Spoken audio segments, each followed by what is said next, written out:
സേവ എന്നർത്ഥം. പരമേശ്വര വിഷയകമായ പരമപ്രേമം തന്നെയാവുന്നു അത്. സാ പരാഗഭക്തി ഈശ്വരേ. അത് ഭക്തി ഈശ്വരനെ സംബന്ധിച്ചിടത്തോളം പരമാനുരൂപമാകുന്നു എന്ന് ശാണ്ഡില്യ ഭക്തി സൂത്രം 1-2 പറയുന്നു. ആരാധ്യവിഷയക രാഗത്വം ഭക്തിത്വം എന്ന് വാചസ്പത്യം എന്ന സംസ്കൃതത്തിലുണ്ട്. ഉപാസന, ശ്രദ്ധ എന്നീ അർത്ഥങ്ങളും ഈ പദത്തിനുണ്ട്. ചുരുക്കത്തിൽ ഈശ്വര വിഷയകമായ രാഗത്തെ ഭക്തി എന്ന് പറയാം. ഈ രാഗം യോഗശാസ്ത്രത്തിൽ പറയപ്പെട്ടിട്ടുള്ള പഞ്ചക്ലേശാന്തർഗതങ്ങളായ രാഗത്തിൽ നിന്നും വിഭിന്നമാണ്. എങ്ങനെയെന്നാൽ പഞ്ചക്ലേശാന്തർഗതമായ രാഗം പ്രപഞ്ച വിഷയ സംബന്ധമാണ്. അതിനാൽ അത് ത്യജിക്കേണ്ടതാണ്. ഭക്തിരൂപമായ രാഗം ഈശ്വര വിഷയകമായതിനാൽ അതിൻ്റെ ആശ്രയം ഉത്തമമായതിനാൽ അത് സ്വീകരിക്കേണ്ടതാണ് അഥവാ ഗ്രഹിക്കേണ്ടതാണ്. ചോദ്യകർത്താവിന്റെ ജിജ്ഞാസയും ഉത്തരം നൽകുന്നവന്റെ സംശയരാഹിത്യവും ആത്മാർത്ഥതയുമാണ് ഭക്തിയെ സംബന്ധിച്ച് ശ്രേഷ്ഠതരമായിട്ടുള്ളത്. ഭക്തി 9 വിധമാണെന്ന് ഭാഗവതം പറയുന്നു. ശ്രവണം, കീർത്തനം, വിഷ്ണോസ്മരണം, പാദസേവനം, അർച്ചനം, വന്ദനം, ദാസ്യം, സഖ്യം, ആത്മനിവേദനം, സപ്തമസ്കന്ധം, പ്രഹ്ലാദസ്തുതി. പത്മപുരാണത്തിൽ 9 വിധം മറ്റൊരു തരത്തിലാണ് പറയപ്പെട്ടിട്ടുള്ളത്. ശ്രവണം, കീർത്തനം, പൂജ, സർവകർമ്മ അർപ്പണം, സ്മൃതി, പരിചര്യ, നമസ്കാര, പ്രേമ, സ്വാത്മാർപ്പണം, ഹരവും. ഭക്തി 16 വിധമെന്നും ഒരു പക്ഷമുണ്ട്. ശിവാനന്ദലഹരിയിൽ ഭക്തി എന്ന അവസ്ഥ ഇപ്രകാരം വിവരിച്ചിരിക്കുന്നു. അങ്കോരം നിജബീജസന്തതിരയസ്കാന്തോപരം സൂചിക സാധ്വീ നൈജവിഭും ലതാ ക്ഷിതിരുഹം സിന്ധുസ്സഹിത്വല്ലഭം പ്രാപ്നോദീഹ യഥാ പരിപശുപതേഃ പാദാരവിന്ദദ്വയം ചേതോ വൃത്തിരുപേത്യതിഷ്ഠതി സദാ സാ ഭക്തിരിത്യുച്യതേ. ശ്ലോകം 61. ചെടിയിൽ നിന്നും വേർപെട്ടു പോയ ശേഷവും അങ്കോരത്തിന്റെ വിശേഷപ്പെട്ട കായകൾ അടർന്നുപോയ ഞെട്ടിനെ വീണ്ടും പ്രാപിക്കുന്ന പോലെയും, സൂചിക അയസ്കാന്തത്തെ പറ്റിപ്പിടിക്കുന്ന പോലെയും, പതിവ്രത നിജനാഥനെ സ്ഥിരമായി ആശ്രയിച്ചിരിക്കുന്ന പോലെയും, ലത വൃക്ഷത്തെ ചുറ്റിവരിഞ്ഞ് സ്ഥിതി ചെയ്യുന്ന പോലെയും, നദി സമുദ്രത്തെ പ്രാപിക്കുന്നത് പോലെയും, ഭക്തന്റെ ചിത്തവൃത്തി പരമേശ്വരന്റെ കാരണങ്ങളെ വിട്ടുമാറാതെ ആശ്രയിച്ച് ശ്രവണകീർത്തനാദികളോടെ വർത്തിക്കുന്ന അവസ്ഥയെ യഥാർത്ഥ ഭക്തി എന്ന് വ്യവഹരിക്കപ്പെടുന്നു. ഭാഷ്യം ഡോക്ടർ ബി സുരേന്ദ്രൻ ഇടയ്ക്കൽ. ഭക്തി സ്തോത്രകാവ്യങ്ങളിലൂടെയാണ് കൂടുതൽ വിപുലീകൃതമായത്. എന്നിരുന്നാലും വേദകാലീന കൃതികളിൽ ഒളിഞ്ഞും തെളിഞ്ഞും അത് പ്രകടമാകുന്നുണ്ട്.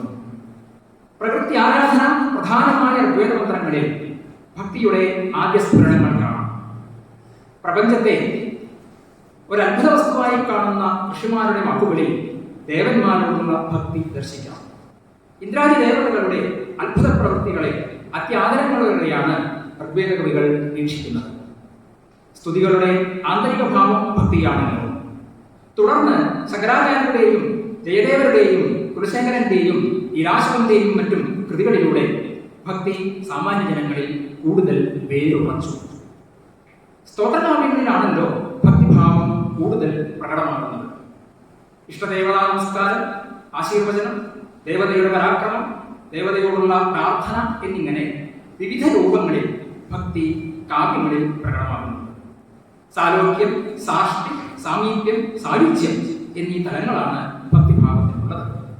ഈ വിഷയങ്ങൾ നാരായണീയത്തിൽ പ്രതിഫലിക്കുന്ന വിധം കുറഞ്ഞൊന്ന് ചിന്തിക്കാം. ഞാൻ മേൽപ്പത്തൂരിന്റെ ഭക്തി എന്നാണ് ശീർഷകം കൊടുത്തത്. അപ്പൊ മേൽപ്പത്തൂരിന്റെ ഭക്തി എന്ന് പറയുമ്പോൾ ചിലപ്പോൾ അർത്ഥം മാറി ചിന്തിക്കാൻ സാധ്യതയുണ്ട്. അത് ഏത് തരത്തിലുള്ളതാണെന്നുള്ളത്. അപ്പൊ മേൽപ്പത്തൂര് ഭക്തിയെ എങ്ങനെയാണ് കാണുന്നത് എന്നുള്ള അർത്ഥമാണ് ഞാൻ ഉദ്ദേശിച്ചത്. ഈ പറഞ്ഞു വന്നപ്പോൾ അതിൽ തെറ്റിയിട്ടുണ്ടെങ്കിൽ ക്ഷമിക്കണം. ഇതാണ് എന്റെ വിവക്ഷ. ഞാൻ ആദ്യം തന്നെ ഒരു മുൻകൂർജാമ്യം നിൽക്കട്ടെ. കാവ്യത്തിൽ രസങ്ങൾ 8 എന്നും 9 എന്നും ഉള്ള പക്ഷം പണ്ട് മുതൽക്കുള്ളതാണ്. 10ാമത്തെ രസമായിട്ടാണ് ഒരു കൂട്ടർ ഭക്തിയെ കണക്കാക്കുന്നത്. ഇഷ്ടദേവതയോടുള്ള രതി, ഭഗവത് പ്രേമം ഭക്തിയുടെ സ്ഥായി ഭാവമായി സങ്കല്പിക്കാം. കാവ്യത്തിലെ പ്രധാന രസവും അംഗങ്ങളാവുന്ന രസങ്ങളും എന്തെന്ന ചർച്ചയാണ് അതിന്റെ ഭാവശില്പപരമായ ചിന്തനം. പ്രസ്തുത ഭാവശില്പപരത മേൽപ്പത്തൂർ എപ്രകാരമാണ് നാരായണീയത്തിൽ സന്നിവേശിപ്പിച്ചിട്ടുള്ളത് എന്നതാണ് ഈ പ്രബന്ധത്തിന്റെ മൂലവിഷയം. ഈ വിഷയം ചർച്ചയ്ക്കെടുക്കുമ്പോൾ നാരായണീയത്തിന്റെ മൂലകൃതിയായ ഭാഗവതത്തെക്കുറിച്ച് കൂടി അല്പം ചിന്തിക്കേണ്ടതുണ്ട്. കാവ്യപരതയും ശാസ്ത്ര, സംസ്കൃത ശാസ്ത്രം എന്ന് പറഞ്ഞാൽ ശാസനം എന്നാണ്, ശാസനപരതയും പുരാണപരതയും ഒത്തിണങ്ങിയാണ് ഭാഗവത രചന. ഭാഗവതത്തിന്റെ തുടക്കത്തിലുള്ള നിഗമകൽപതരോർഗളിതം ഫലം സുഖമുഖാദമൃതദ്രവ സംയുതം പിബത ഭാഗവതം രസമാലയം മുഹുരവോ എന്ന ശ്ലോകം അതിന്റെ കാവ്യപരതയെ സ്പഷ്ടമാക്കുന്നു. ഭാഗവതത്തിന്റെ അവസാന അധ്യായത്തിൽ കാണുന്ന ശ്രീമദ് ഭാഗവതം പുരാണമലം യത് വൈഷ്ണവാനാം പ്രിയം യസ്മിൻ പാരമഹംസ്യമേകമമരം അഖിലം ജ്ഞാനം പരം ഗീയതേ തത്ര ജ്ഞാനവിരാഗഭക്തി സഹിതം നൈഷ്കർമ്മ്യം ആവിഷ്കൃതം തച്ഛൃണ്വൻ ഇവിടം വിചാരവരോപ്യാവിചിന്നര എന്ന ശ്ലോകവും തുടർന്നു വരുന്ന രാജന്റെ താവതന്യായ പുരാണാനി സദാം ഗണേ യാവന്ന ദൃശ്യതേ സാക്ഷാൽ ശ്രീമദ് ഭാഗവതം വരം എന്നീ വരികൾ ഭാഗവതത്തിന്റെ പുരാണകഥയെയും പ്രതിപാദിക്കുന്നു. പത്മപുരാണത്തിലെ ഭാഗവത മാഹാത്മ്യ പ്രകടനത്തിലുള്ള താഴെ കൊടുക്കുന്ന വരികൾ ഭാഗവതം ഒരു ശാസ്ത്രമാണെന്നും പറയുന്നു. കാലവ്യാമുഖഗ്രാസത്രാസനാശഹേതവേ ശ്രീമദ് ഭാഗവതം ശാസ്ത്രം കലോ കീരേണ ഭാഷിതം ജ്ഞാനയജ്ഞം കരിഷ്യാമി സുഖശാസ്ത്രകഥോജ്വലം കിം ശ്രുതൈർ ബഹുഭിഃ ശാസ്ത്രൈ പുരാണൈസ്തമാവഹൈ ഏകം ഭാഗവതം ശാസ്ത്രം മുക്തിദാനേന ഗർജതി. ഇത്തരത്തിൽ ശാസ്ത്ര, കാവ്യ, പുരാണ പദ്ധതികൾ ഉൾക്കൊള്ളുന്ന ഭാഗവതത്തിന്റെ സംഗ്രഹമായ നാരായണീയത്തിൽ ഭാവശില്പം എപ്രകാരം പ്രതിധ്വനിക്കുന്നു എന്ന് തുടർന്ന് ചിന്തിക്കാം. നാരായണീയത്തിൽ ഭക്തി പ്രധാന രസമായി അനുഭവപ്പെടുന്നു. നേരത്തെ പറഞ്ഞു കഴിഞ്ഞു. ഒന്നും രണ്ടും അഥവാ മേൽപ്പത്തൂർ അവയെ ആ ഭക്തിയെ പ്രധാന രസമായിട്ട് അംഗീകരിക്കുന്നു അല്ലെങ്കിൽ അവതരിപ്പിക്കുന്നു. ഒന്നും രണ്ടും ദശകങ്ങളിൽ ഭഗവത് സ്വരൂപം, ഭഗവത് മാഹാത്മ്യം, ഭക്തിയുടെ മഹത്വം എന്നിവ ആമുഖമായി വർണ്ണിച്ച ശേഷം ഗ്രന്ഥപീഠികയായ മൂന്നാം ദശകത്തിൽ ഭക്തിഭാവവും ഭക്തന്റെ ദൃഢതയും അതിന്റെ ഉത്തുംഗ ശൃംഗങ്ങളിൽ എത്തുന്നു.